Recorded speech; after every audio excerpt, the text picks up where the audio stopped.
మన తెలంగాణలో మొట్టమొదటి ఫ్యాక్టరీ అవుట్లెట్ మన ముకుంద జ్యువెలర్స్ లో లైట్ వెయిట్ ఆభరణాలు కలెక్షన్స్ ఎన్నెన్నో అన్ని జ్యువెలరీస్ పై VA కేవలం 2 to 12% మాత్రమే. విచ్చేయండి ముకుంద జ్యువెలర్స్.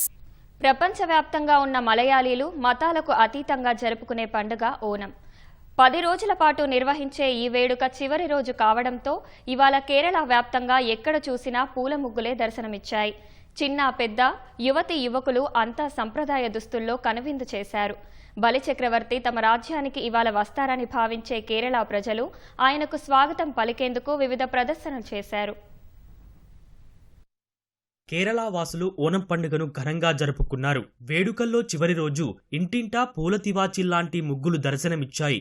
యువతీ యువకులు చిన్న పెద్ద అంతా బంగారు వర్ణంలో మెరిసిపోయే కాసావు దుస్తుల్లో కనిపించారు. తమ రాజుగా భావించే బలిచక్రవర్తికి స్వాగతం పలుకుతూ ఘనంగా వేడుకలు చేసుకున్నారు. తిరుచూరు ప్రాంతంలో పులిక్కలి పేరుతో నిర్వహించిన పులి నృత్యాలు ఆకట్టుకున్నాయి. పలువురు బలిచక్రవర్తి వేషధారణలో కనిపించారు. కొన్ని చోట్ల తాళ్లతో ఆటలు ఆడారు. పలుచోట్ల యువతీ యువకులు సంప్రదాయ నృత్యాలతో సందడి చేశారు.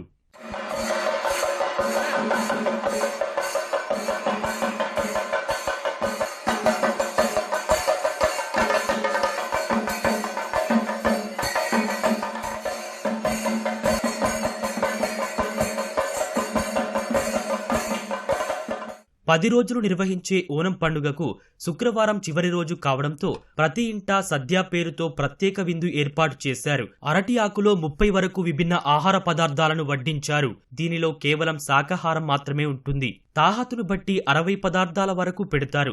మిగతా కూరలన్నీ ఒకెత్తైతే ప్రథమన్ అనే పాయసం మరో ఎత్తుగా భావిస్తారు. ఆస్తులమ్మైనా సరే ఓనం విందు చేయాలన్నది కేరళలో ఓ సామెత.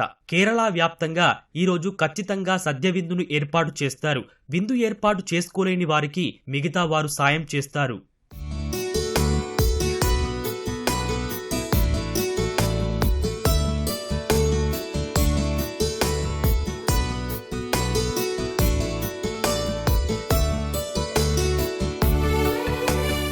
పురాణాల ప్రకారం రాక్షస రాజైన బలిచక్రవర్తి ఒకప్పుడు కేరళను పాలించాడని అక్కడి ప్రజలు భావిస్తారు.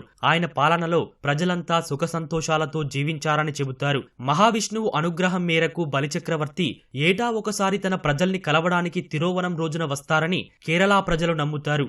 ఆయన రాకను పురస్కరించుకుని పెద్ద ఎత్తున ఓనం వేడుక చేస్తారు. ఆట పాటలతో పాటు వివిధ రకాల వంటలతో స్వాగతం పలుకుతారు.